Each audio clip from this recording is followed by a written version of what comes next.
ГСП онлайн. Городские новости сейчас. Четверг, 10 утра, заседание Совета города. На повестке 18 вопросов. Большинство из них утверждают без заслушивания.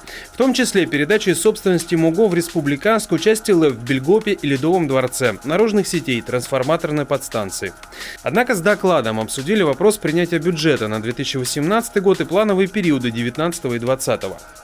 Доходы 2018 год 3 миллиарда 194 миллиона рублей, 2019 год 3 миллиарда 86 миллионов рублей и 2020 год 3 миллиарда 84 миллиона рублей.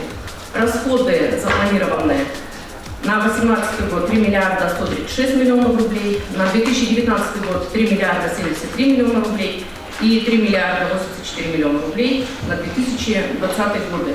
Из бюджета муниципального образования будет финансироваться 9 муниципальных программ. Ну и понятно, что есть и непрограммная часть бюджета, которая состоит из финансирования Совета, контрольно-счетной палаты, администрации и еще ряд небольших мероприятий, которые у нас финансируются не в рамках программы. Из числа других вопросов проголосовали за утверждение в должности зама мэра Елены Ермолиной. А депутат Аристарх Анисимов предложил посмертно присудить звание почетного гражданина города Герою России Александру Алексееву. Это тоже приняли без возражений. Жаркие споры разгорелись вокруг другой инициативы – депутата Евгения Тучнолобова.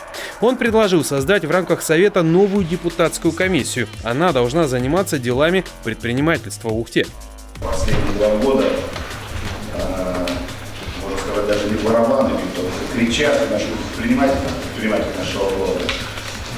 Они оказываются сейчас в очень тяжелом финансовом положении и понимают то, что все-таки во всем мире предпринимательское сообщество – это те люди, которые дают нам в дальнейшем рабочие места.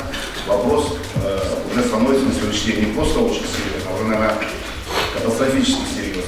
Депутатская группа, которую мы будем создавать, займется этими сложными, тяжелыми и на сегодняшний день очень важными вопросами. Потому что если мы это не сделаем сейчас, то, наверное, в ближайшее время нас захлестнет. Конечно, не хотелось так говорить, но, возможно, захлестнет, наверное, безработица, наверное, озлобленность людей. По словам депутата, комиссия должна предложить стратегические шаги по помощи предпринимательскому сообществу Ухты. План работы предлагается утвердить также решением Совета.